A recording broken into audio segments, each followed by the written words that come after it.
America के राष्ट्रपति से प्रधानमंत्री नरेंद्र मोदी ने फोन पर बात की। उन्होंने जो बाइडेन से बातचीत में कोरोना की स्थिति पर चर्चा की।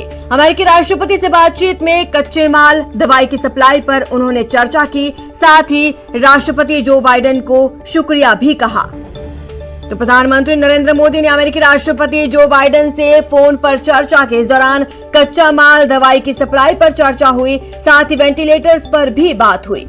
इस दौरान प्रधानमंत्री नरेंद्र मोदी ने अमेरिकी राष्ट्रपति को शुक्रिया कहा। कोरोना संकट के इस हालात में अमेरिका की मदद के लिए प्रधानमंत्री नरेंद्र मोदी ने जो बाइडेन से फोन पर बात की और उन्हें शुक्रिया कहा।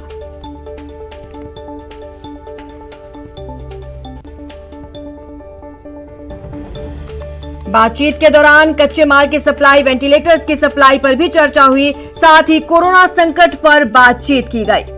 तो प्रधानमंत्री नरेंद्र मोदी ने अमेरिका का शुक्रिया कहा है। अमेरिका के राष्ट्रपति जो बाइडेन से फोन पर बात कर उन्होंने कोरोना के इस संकट काल पर चर्चा की। The President spoke today with Prime Minister Modi of India, commending that the United States and India will continue to work closely together in the fight against COVID. The President spoke today with Prime Minister Modi of India, commending that the United States and India will continue to work closely together in the fight against COVID.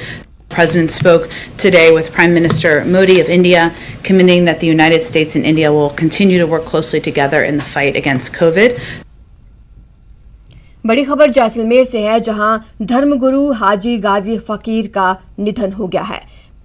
हाजी गाजी फकीर कांग्रेस के वरिष्ठ नेता थे। गाजी फकीर मंत्री साले मोहम्मद के पिता थे। वो काफी दिनों से बीमार चल रहे थे। आज 11 बजे झाबरा गांव में उनका अंतिम संस्कार किया जाएगा।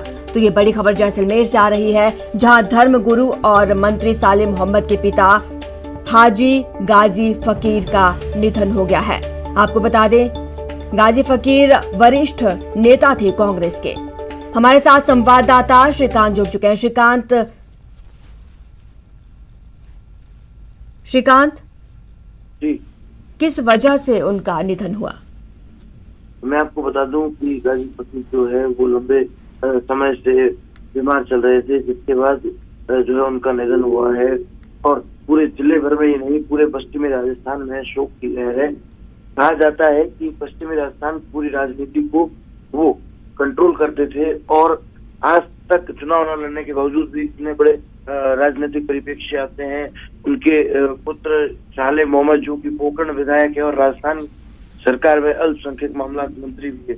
साथ ही साथ उनके निधन से पूरे सिंधी मुस्लिम समाज में भी शोक की लहर है। वो सिंधी मुस्लिम धर्मगुरु जो है हाजी गाजी फकीर है, वो गाजी फकीर के नाम से राजनीति में प्रचलित है और उन्हें सरहद का सुल्तान भी कहा जाता है, क्योंकि सरहद की राजनीति में कहीं ना कहीं उनकी अहम भूमिका रहती है। और राजस्थान सरकार में उनके एक बेटे मंत्री है, तो एक जिला प्रमुख रह चुके हैं, एक पुत्र प्रधान रह चुके हैं। कहीं ना कहीं राजनीतिक परिप्रेक्ष्य से आते हैं और साथ ही साथ मुस्लिम जो है सिंधी मुस्लिम धर्मगुरु भी है। उनकी निधन से कहीं ना कहीं पूरे पश्चिमी राजस्थान में शोक का माहौल जो है वो गरमाया हुआ है। केवल मुस्लिम समाज ही नहीं, 36 कौम के लोगों में कहीं ना कहीं उनके प्रति जो है वो प्रेम और आस्था जो है वो साफ देखने को मिल रही है। सोशल मीडिया पर उनकी निधन की खबर के बाद कहीं ना कहीं उनके फोटोज और उनकी जो उनकी प्रति लोगों का प्रेम है वो उभर कर सामने आ रहा है। लोगों का जो प्रेम है वो सोशल मीडिया पर झलक रहा है और हर किसी के आंखें जो है वो जब इस बात को किया जाता है तो नम नजर आती है। जी हाँ। तो उनके पार्थिव शरीर को अंतिम दर्शन के लिए कहाँ रखा जाएगा? कितने बजे उन्हें सुपुर्द खाक किया जाएगा? उन्हें सुपुर्द खाक के लिए जैसलमेर पोकरण विधानसभा के पास जो जैसलमेर के झाबरा गांव में ले जाया जाएगा, जो कि 11 बजे का समय रखा गया है। साथ ही साथ उनके पुत्र साले मोहम्मद व उनके परिवार द्वारा अपील की गई है कि कोरोना गाइडलाइन की पालना करते हुए जो है वो उनके अंतिम दर्शन किए जाएंगे। साथ ही साथ जो है कहीं ना कहीं अगर कोविड की बात करें तो उसको लेकर गाइडलाइन की पालना करने का प्रयास किया जा रहा है। अगर कोविड ना होता तो जो जनता का सैलाब है वो कहीं ना कहीं बढ़ता, इसलिए पुलिस जो है वो भी कहीं ना कहीं सतर्क है, प्रशासन भी सतर्क है जो है जनता की भीड़ ना हो, क्योंकि जो प्रेम और आस्था इनके प्रति है, जब ये बाजार में निकलते थे तो कहीं ना कहीं इनसे मिलने के लिए लोग तारवे की तरह जो है इकट्ठा हो जाते थे। इसको लेकर अभी से ही जो है प्रशासन और पुलिस द्वारा भी तैयारियां जो है वो की जा रही थी। जी शुक्रिया श्रीकांत तमाम जानकारी के लिए। तो आपको बता दें धर्मगुरु हाजी गाजी फकीर का जैसलमेर में निधन हो गया है।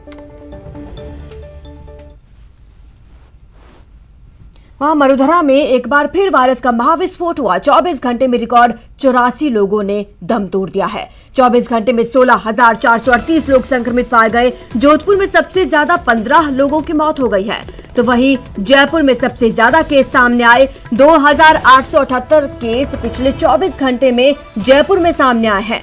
6,416 लोग रिकवर हुए हैं। तो वहीं मरुधरा में अब एक्टिव केसेस की संख्या 1,46,000 को पार कर गई है। तो 24 घंटे में मरुधरा में कोरोना का महाविस्फोट देखने को मिला। 16,438 लोग एक तरफ संक्रमित पाए गए। तो वहीं जोधपुर में सबसे ज्यादा 15 लोगों की मौत हो गई।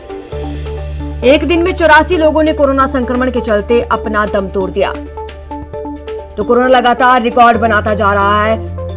कोरोना की दूसरी सुनामी में मरुधरा भी फंसता नजर आ रहा है। 16,436 मरीज 24 घंटे में सामने आए हैं।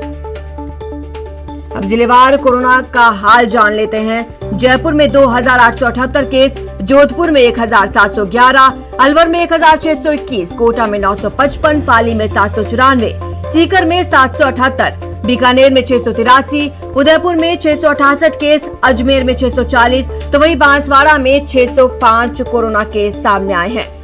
ये पिछले 24 घंटे के आंकड़े आप अपनी स्क्रीन पर देख सकते हैं। सबसे ज्यादा कोहराम जयपुर और जोधपुर में देखने को मिल रहा है।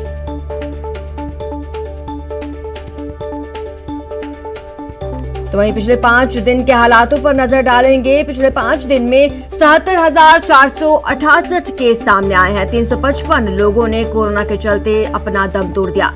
22 अप्रैल को 14,468 केस आए थे, 59 लोगों की मौत हुई थी। 23 को 15,398 केस, 64 की मौत। 24 अप्रैल को ये केस 15,355 बढ़े, 74 लोगों की मौत हो गई। 25 अप्रैल को आंकड़ा 15,809 पहुंचा, 74 लोगों की मौत।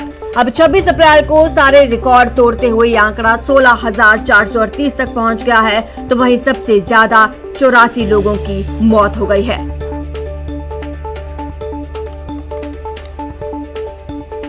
केंद्र सरकार के ऑक्सीजन दवाओं के आवंटन